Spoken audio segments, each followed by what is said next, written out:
always in our minds. We should not be thinking whether we should favor this political faction over that political faction. Our true principles are the people who are powerless, who face government on a daily basis, and who see the corruption daily.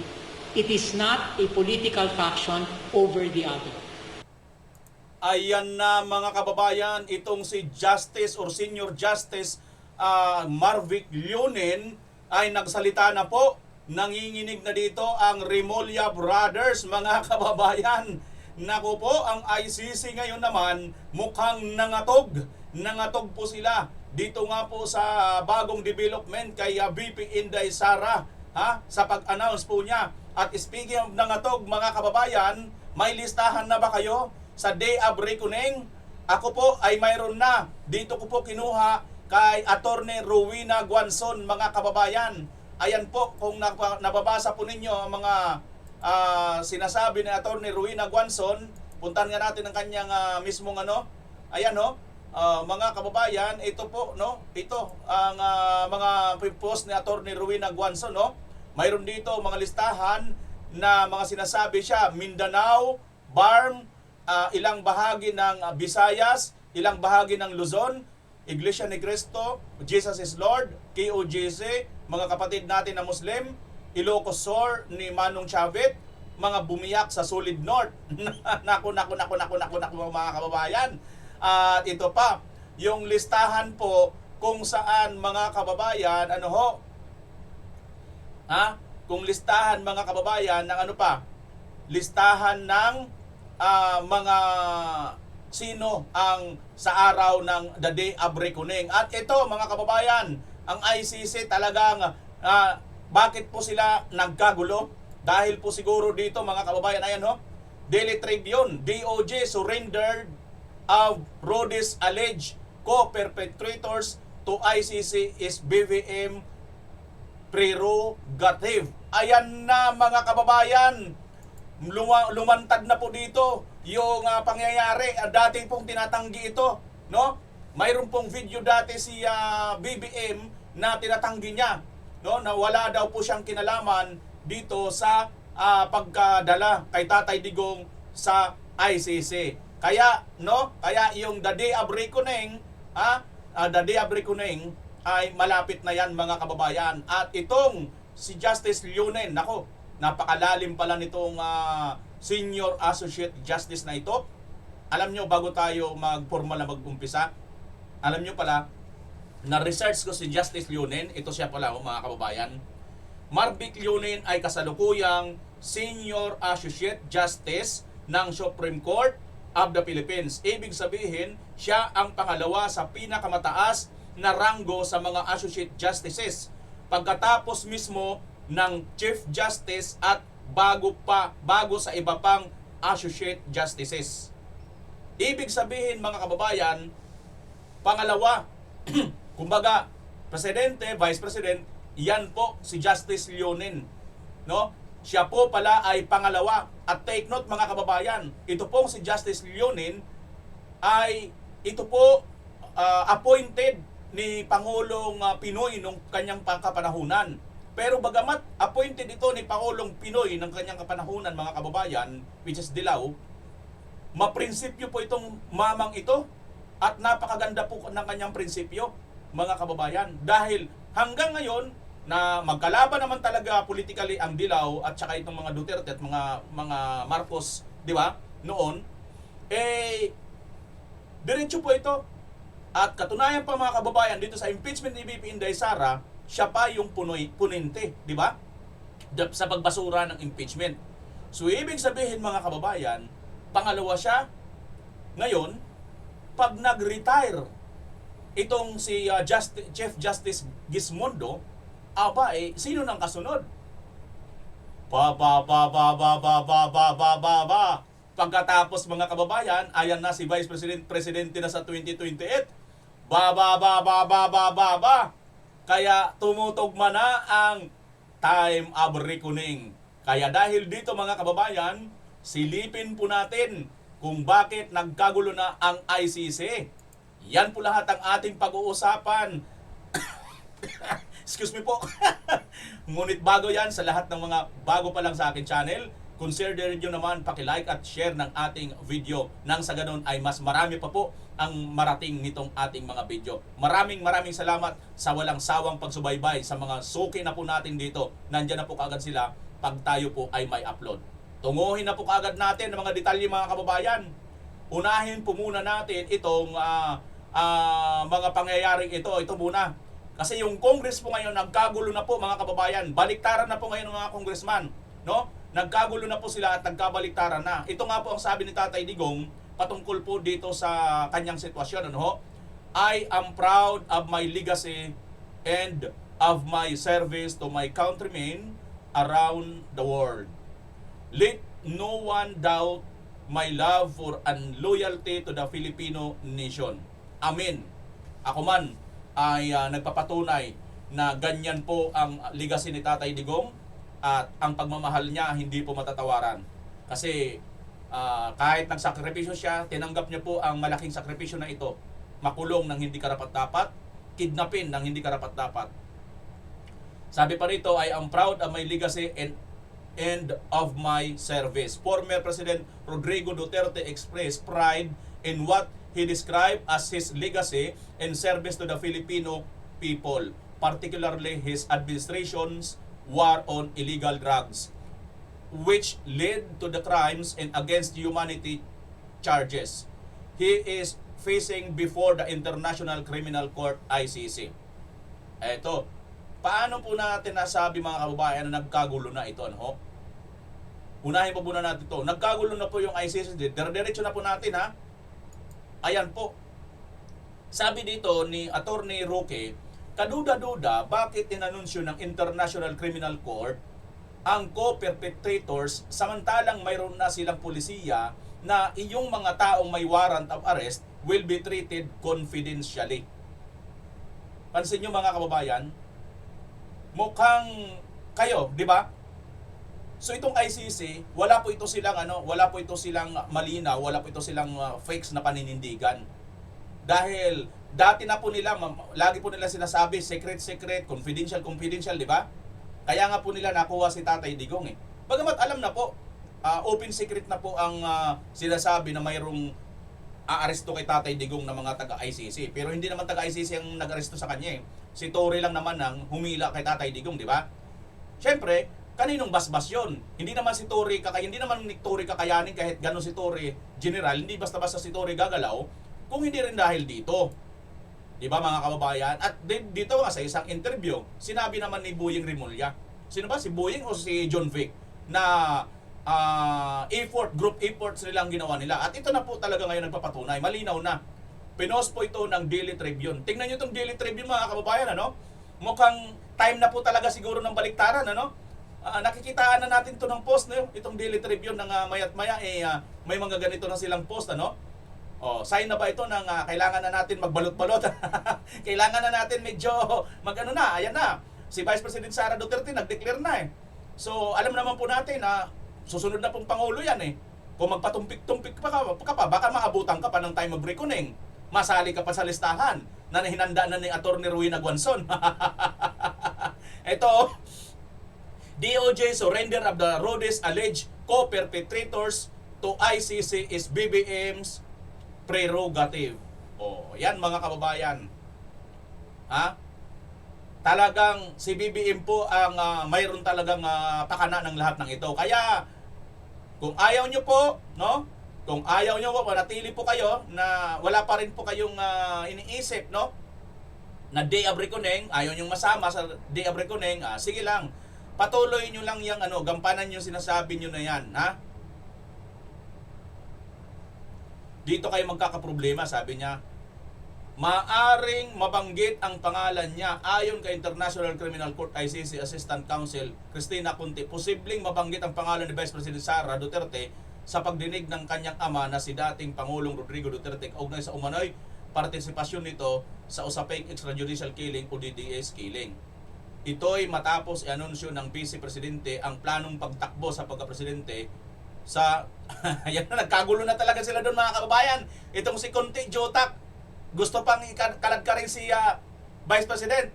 Sabi naman ni Conte, ni Attorney Ruy Nagwanson, dito na kayo magkakaproblema. Parang dadagdagan lang nilang problema talaga nila mga kababayan, ano? Oh. Dahil diyan, magkakaproblema sila, ito mga kababayan. Ito talaga ang matinding magiging problema, no? Ito talaga itong mga ito, ayan, no? Yung dalawang 'yan. Medyo parang ano na to, parang kalahati na ang nawala sa kanya mga kababayan, ano? Screenshot ko nga muna, baka mawala pa ito. Sa Day of Reckoning mga kababayan, tandaan natin mga mukha nila, ha. Huwag natin kakalimutan ng mga pagmumukha nito mga ito sa Day of Reckoning. Kasi nga po, alam nyo na, ibig sabihin, andyan na yung araw ng paniningil, ng pautang ng Bombay na 5-6. Hihi! Hihi! Ito mga kababayan, sandali, yung nasaan na ba yung post ni Attorney Ruy Nagwanson, na balikan ko nga lang dito, baka dito yun. Ayan, dito na lang. Ito, balikan natin. Ayan, no? Number 1, syempre si Bongbong Marcos, mga kababayan. Yan po ang listahan, no? Hanggang sa baba, pinakadulo, 40 po ito sila Llamas. Kung mayroon pa po kayo rito gustong idagdag nyo na lang, ha? Mamaya, pasadahan natin uli yan. Mamaya, mga kababayan. Basta yan na yung ano natin tungkol sa Day of Reckoning dito kay BP Inday Sara at kay Tatay Digong. Unahin na muna natin, punta na muna natin, nagkagulo po itong mga congressman, mga kababayan. Ito po na po sila ngayon, no? Ang Senado naman, kanya-kanya na silang paramdam. Gulo na rin doon, plus alam na, lahat po ng mga kay Bibi Sara, talagang tuwan-tuwa mga kababayan. Pero mayroon pong isang sobrang lungkot. Ayan. Anyway, alam na po ni Vice President Sara Duterte that I will not supporting here for the presidency. Para naman ang laki ng bilang mo. Ilan lang ba ang na ano mo sa pandidilang mo yan? Napahaba ng dila mo. Kaunti lang yan, jutay-jutay ba? Yung dila mo hindi jutay, haba dila mo eh. Ayaw cool, mata pa ko cool. Ay nako talaga, abante. Atras-atras ka na. Ito na siguro mga kababayan. Kung nang nakaraan nanalo pa ito via Comelec decision. Via technical decision. Ngayon, pagdating kay BP Inday, mukhang lugsit na talaga ito, hindi na ito po pwedeng manalo pa, no? Talo na ito noon eh. Nandun ako noon, kinuha. Alam niyo mga kababayan, yung video na yon, malamang sa akin galing yun kasi ako yung nakapronta doon eh. Ako yung nakapronta doon nung kinover yon, yung akaganon ni BP Inday, yung dila niya. Doon yun sa sa Santa Ana. Yan, sa Santa Ana, Old Santa Ana ba yun? Tama. Ano bang street yun? Manalo Street ba? Basta yung maliit na kalsada doon sa dulo. Kalimutan ko yung barangay na yun. Doon. So ayan mga kababayan, gulong-gulo na sila, no? Plus ito si Anjo nagparamdam mga kababayan. Sino ba Anjo? Ito si Anjo kasi minsan ano rin to eh. Nagpapatawa lang pero seryoso ka ba dyan, Anjo? Sinabi ko na ang tanging solusyon sa problema sa ating bansa ay isang leader na disiplinaryan, matalino, matibay, at galit din sa mga katulad ng mga magnanakaw sa bayan. Sabi ko, wala ako nakikitang ibang kandidato ngayon na karapat-dapat na iboto sa 2028 maliban sa isang kandidato na nagdeklara na yan po ay si BP Sara Duterte.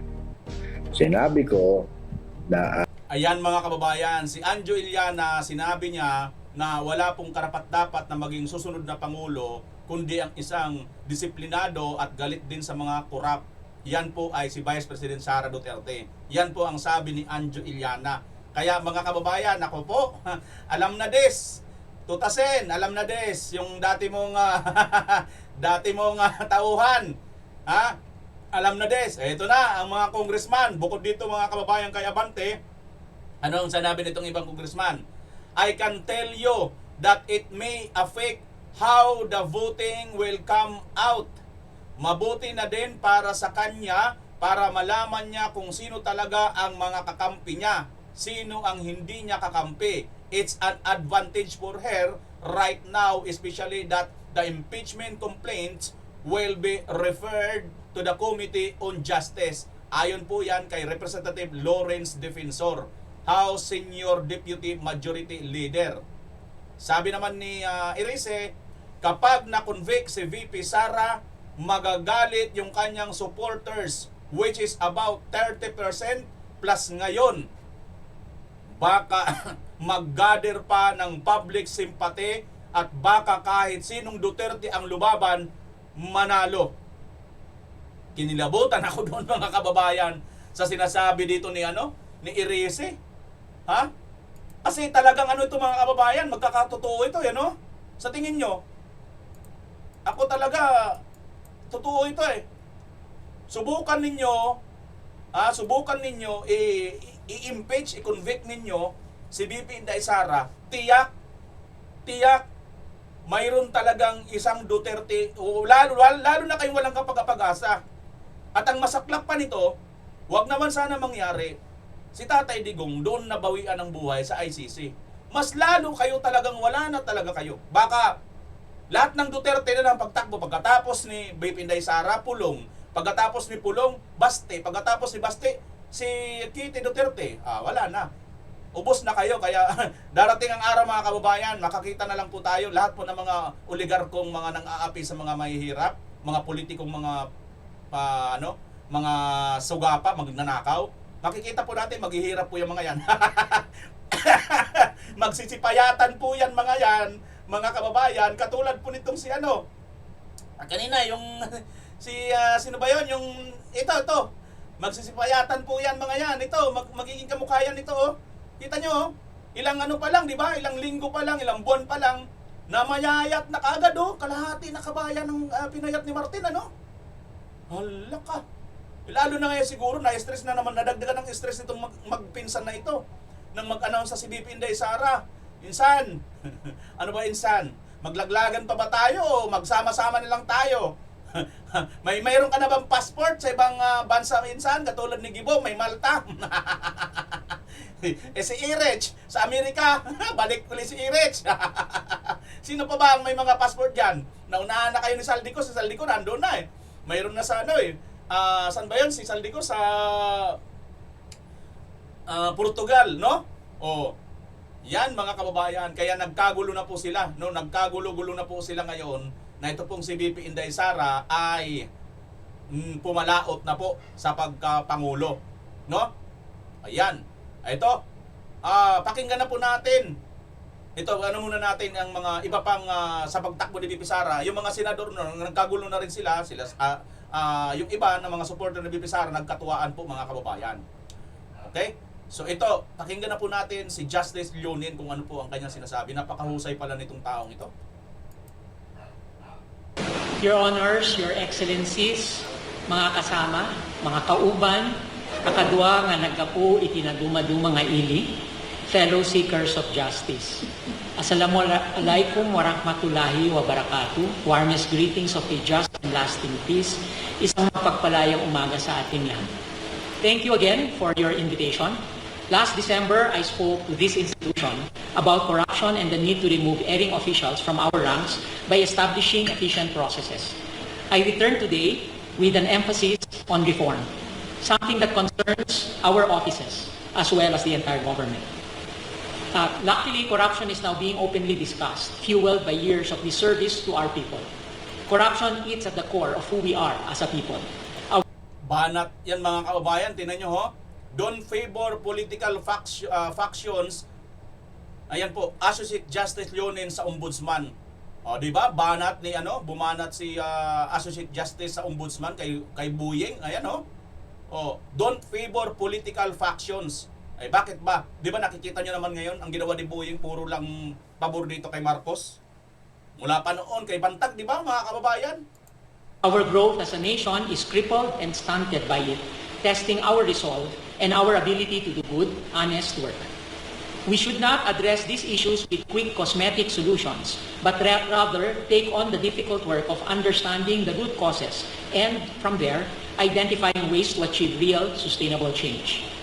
We cannot confront the problems that plague our institutions without examining its foundations. Unfortunately, our history, in a large way, is shaped by patronage politics and regulatory capture, which keep our country mired in poverty and enthralled to oligarchs and strongmen. Even as we speak, the complex symbiosis between some businesses and government power, which leads to skewed anti-poor policies and enables the laundering of huge amounts of money, still needs to be addressed. For many who are powerless, the government has sadly become synonymous with time-consuming, irrational, bureaucratic processes, and worse, corruption. This is the opposite of our mandate in public service. Our duty as public officers is to acknowledge that we are flawed while remaining open to adapting and changing for the better. Ask any motorist. When you talk to them about people doing traffic or police persons, they will tell you that they are afraid. Ask anybody who applies for a driver's license. And in fact, ask anybody who engages the court system. They are fearful of having to do what is not in the law. For many years, Philippine courts have borne the burden of delays and inefficiencies. I imagine the Office of the Ombudsman has been affected as well by delays and inefficiencies. This is a challenge we at the Supreme Court have chosen already to confront. In addition, we know that every sphere of life is now being reshaped by digital systems. The Supreme Court is no exception. We are mindful that the practice of law inevitably evolves under the pressure of technological change. In its own sphere, legal discourse does more than merely respond to technology. It shapes and sets its boundaries, determining what can be allowed, what should be regulated, and what must be refused. We have combined our problems with delays and a lack of transparency with the opportunities for digital transformation. We are almost done. We adapt and evolve to keep pace with technological advancements, treading carefully between neglect and hypervigilance. Digital transformation is not simply about automating existing processes. It is about rethinking how justice is delivered, considering the opportunities and risks posed by technology. It is about re-engineering our courts and institutions, modernizing processes, and reshaping institutional culture so that justice becomes more timely, more transparent, and truly accessible to all. Technology should be a tool that helps us deliver justice efficiently and effectively. This is precisely what the Supreme Court envisioned when we adopted the Strategic Plan for Judicial Innovation 2022 to 2027, or otherwise known as the SPJI. Launched in October 2022 under the leadership of Chief Justice Alexander Gesmundo and with the full support of every magistrate in the court and bank, the SPJI is the Philippine judiciary's roadmap for transformation, anchored on 4 guiding principles. Timely and fair justice, aimed at strengthening the adjudicative system central to the judiciary. Transparent and accountable justice, designed to reinforce the judiciary's moral and ethical foundations and rebuild public trust in the judicial system.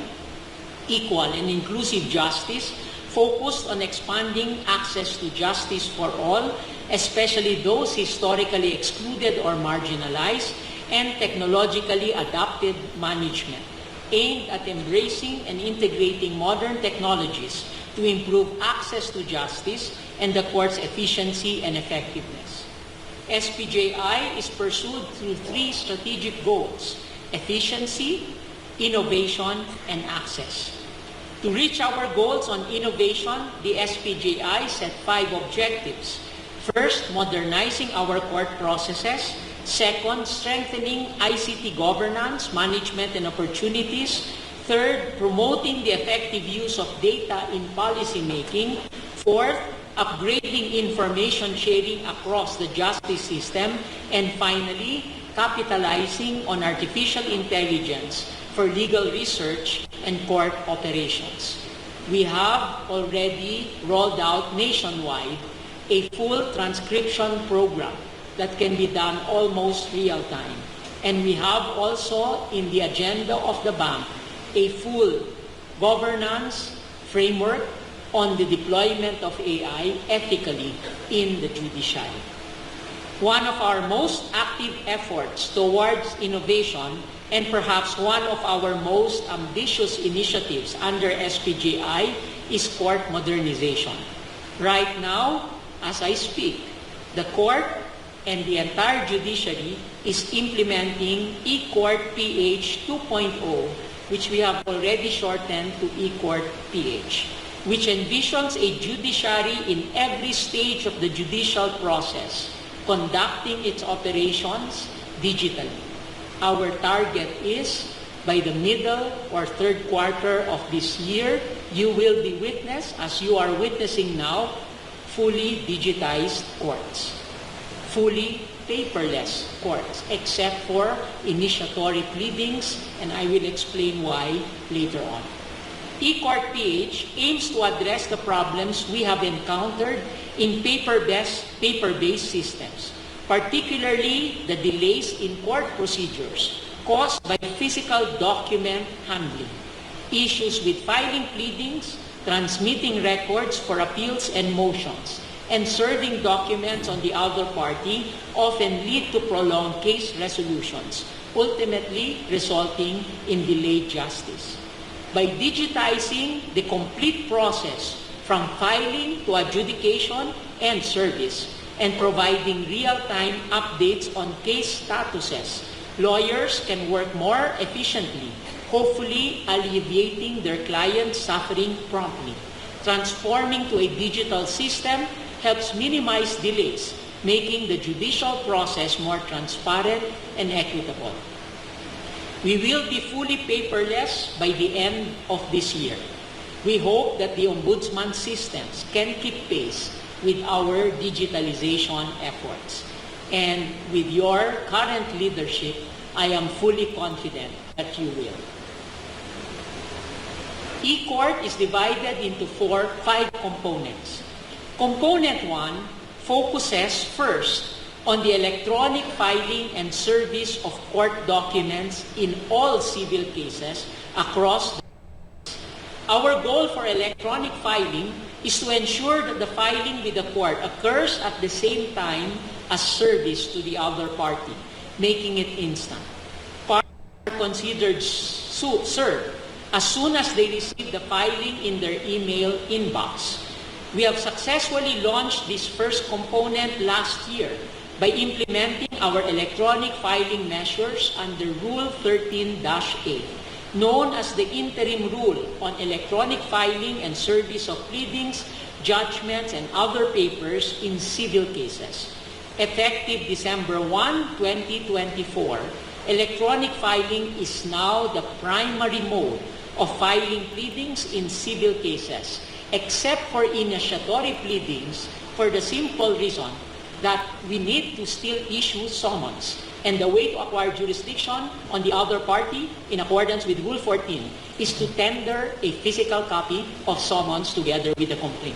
So for complaints in civil cases, we have required hybrid, meaning to say digital and a paper filing, so that our courts will not be the ones to print out the copy of the complaint. As I speak, throughout our archipelago, every law firm, when they want to have a civil case initiated, and in all civil cases throughout our courts, MTC and RTC, they have to do all filings and service that may motivate some in the executive and legislative branches. Our terms have a long-term vista, one that should not be anchored in the result in the political fray. Elected officials, on the other hand, though elected to better represent the interests of their constituents, have often proven otherwise. You know what makes a difficult case? It is not the difficulty in the principles and the law. It is the difficulty in what the result will be. Because we know that if the result favors one politician over the other, we will always get the ad hominem attacks from everyone out there saying, because this is the result, you coddle this person. Whereas in truth and in fact, if you look at the principles, it is there for a reason. And it is there in order to maintain the rule of law and justice and for the long run. Okay. So, I guess you also have that feeling. Because once you choose who to prosecute first, sasabihin nila, bakit siya nauna? Hindi ito. So, kinakabel nyo yung hinuli ninyo. But in reality, you can only do some things initially and then go to the other. And some cases are more difficult to evolve and develop than the other. So I am confident that you here in the Ombudsman know what I mean. Ayan mga kababayan, tamang-tama itong parinig ni pangangaral ni Senior Associate Justice Leonin. Dahil ito pong ombudsman, marami po ang mga dapat aksyonan, pero yung nauna, hindi niya kaagad aksyonan, pero yung mga yung mga pagkakalaban na itong Marcos administration ay yun ang kanyang mabilis na inaaksyonan. Katulad na lang nito mga kababayan, di ba? Nag-file itong sila Trillanes at inuutosan nilang ombudsman na pabilisin, kalkalin na itong mga sinasabing confidential or kaya yung bangko ni BP Inday Sara, Kaya dito mga kababayan, samantalang mas marami pa po ang mga corrupt officials na nagtatamasa sa ating bansa, ng napakabibigat na mga kaso. Wala po isang congressman halos, Maliban lang si Saldico, na hindi na rin congressman.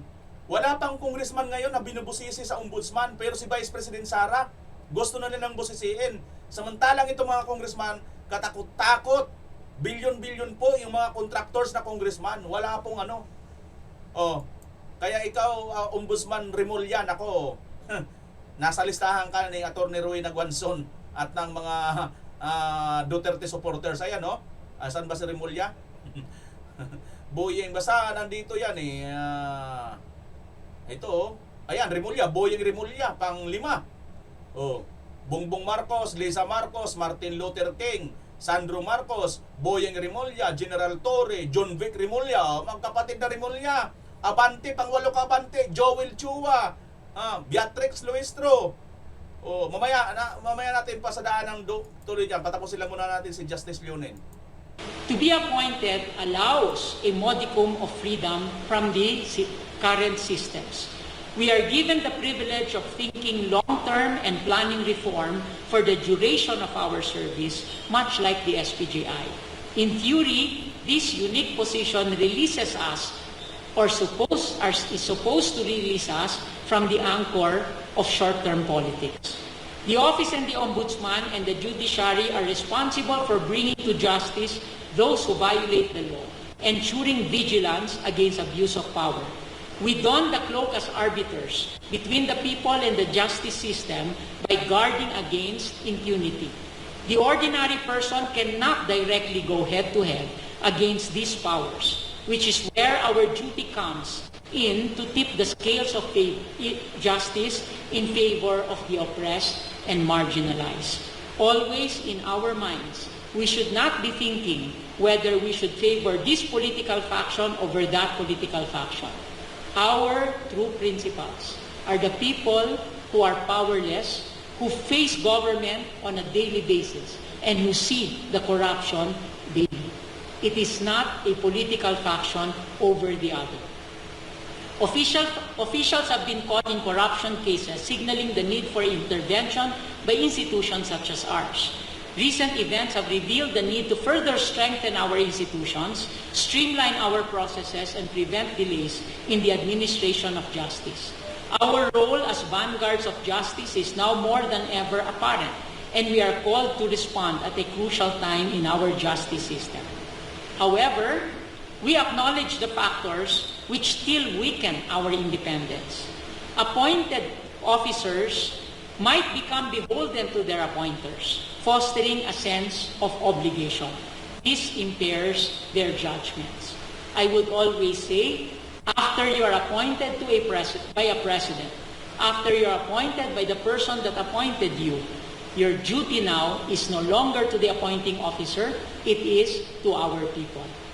let me just share with you one of the first votes that I cast after having been appointed by President Pinoy was to cast that deciding vote, saying that President cannot remove a Deputy Ombudsman, Gonzales versus Executive Secretary. I reached the court 7-7 sila. And I think they were thinking I would vote in favor of the administration that appointed me. That was one of my first votes, to vote against the administration for me. By the way, that case is also still very relevant to you.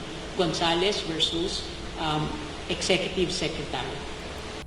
Grabe, kinilabutan ako nito mga kababayan, no? Talagang isa ito sa karapat-dapat talaga, napakahusay. Di ba? Bagamat English mga kababayan, kasi pero naintindihan ko po, ayaw ko kung naintindihan nyo, no?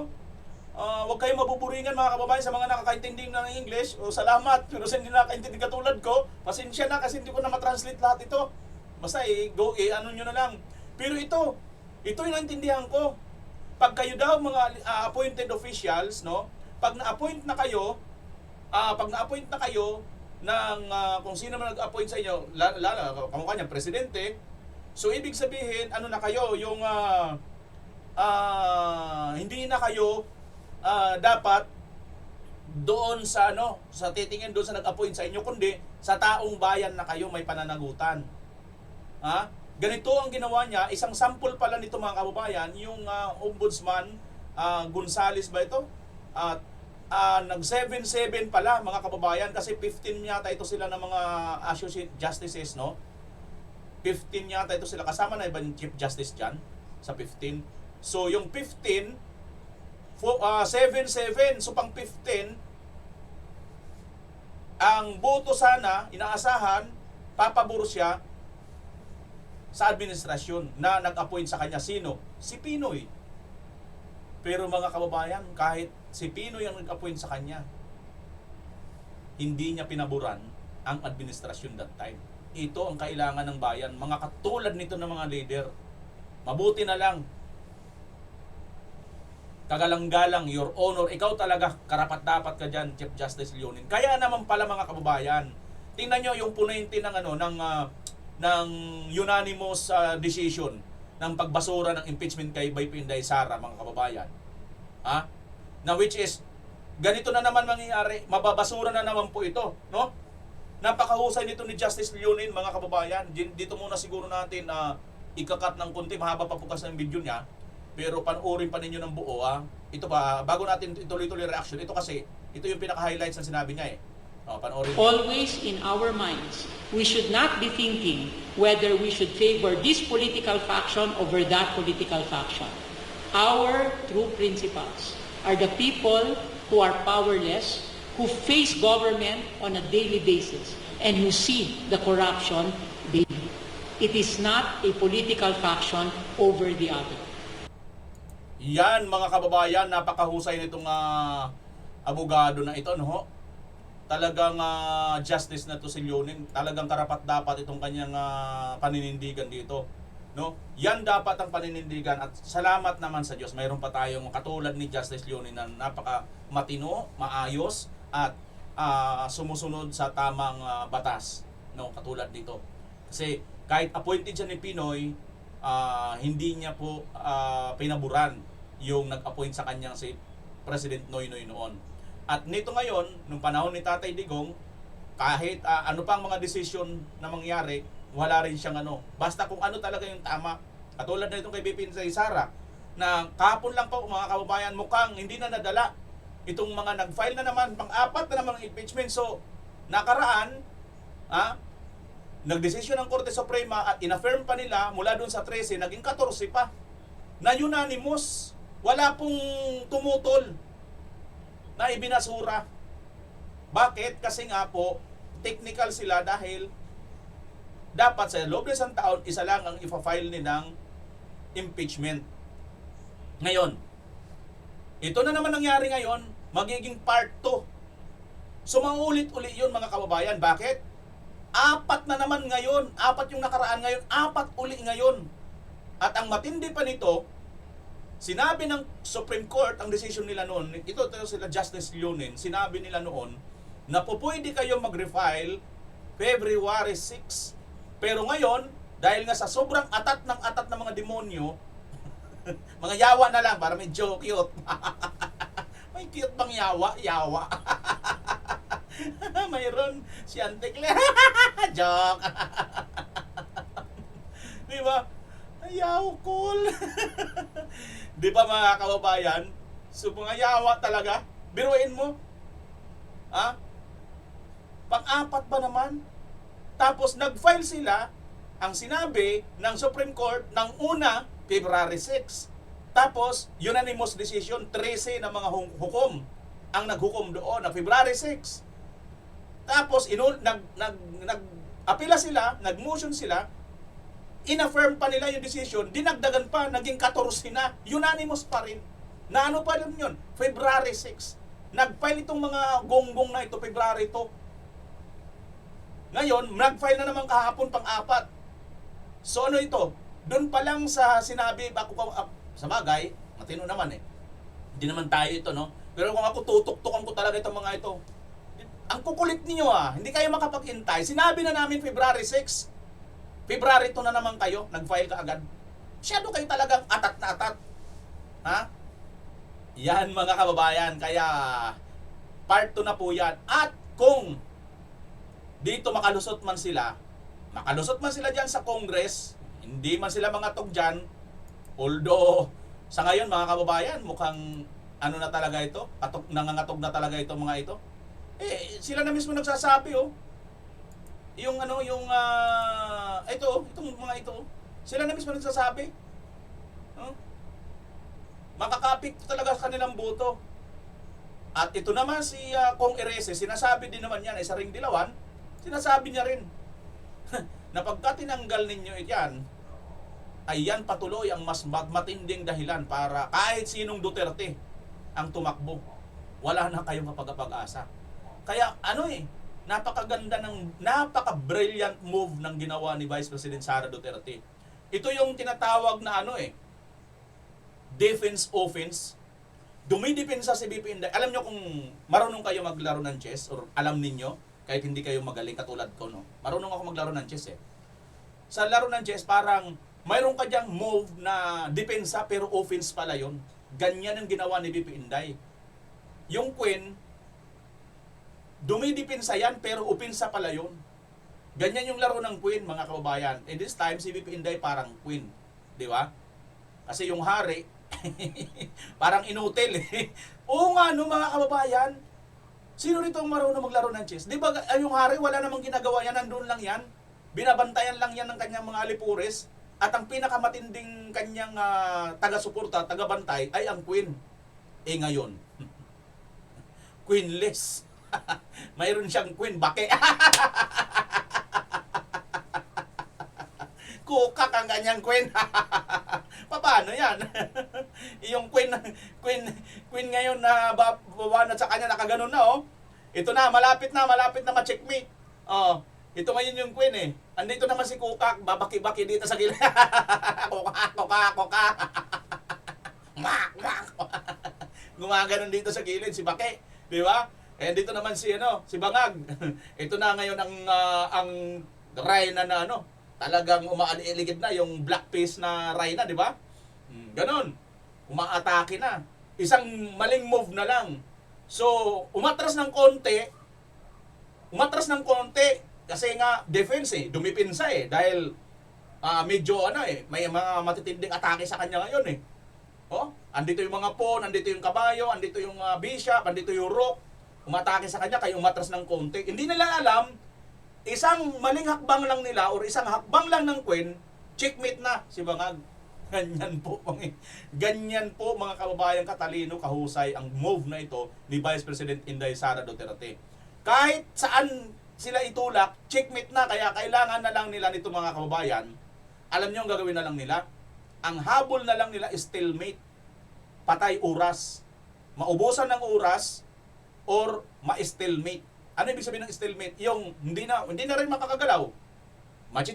I-check na lang nila ng i-check, di ba? Para stalemate.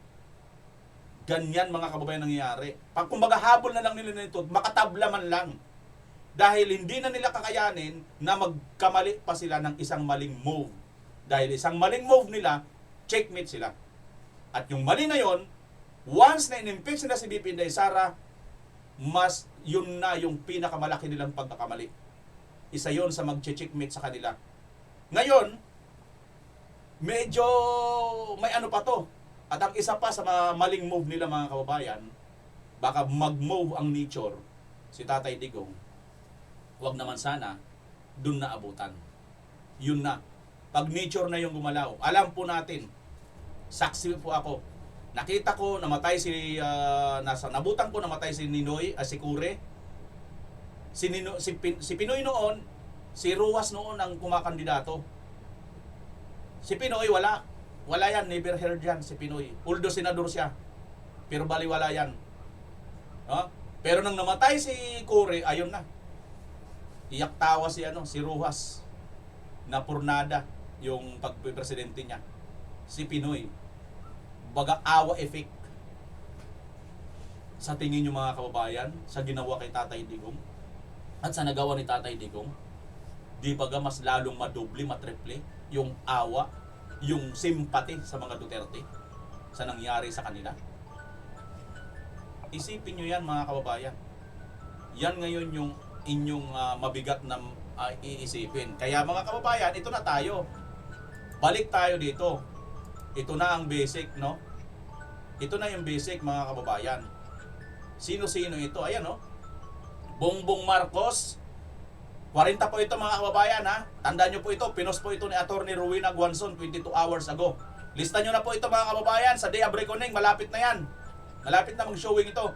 Number 1, Bongbong Marcos. Number 2, Lisa Marcos. Number 3, Martin Luther King. Number 4, Sandro Marcos. 5, Boyeng Rimulya, General Torre, John Vic Rimulya, Bini Abante, Joel Chua, Beatrix Luestro, Ralph Recto, Lucas Bersamen, Auntie Claire Castro, Stelia Kimbo, Zaldico, Franz Castro, Risa Hontiveros, Laila de Lima, General Marbel, Sani Trillanes, Ace Barbers, Dan Fernandez, Joseph Paduano, si Kurap.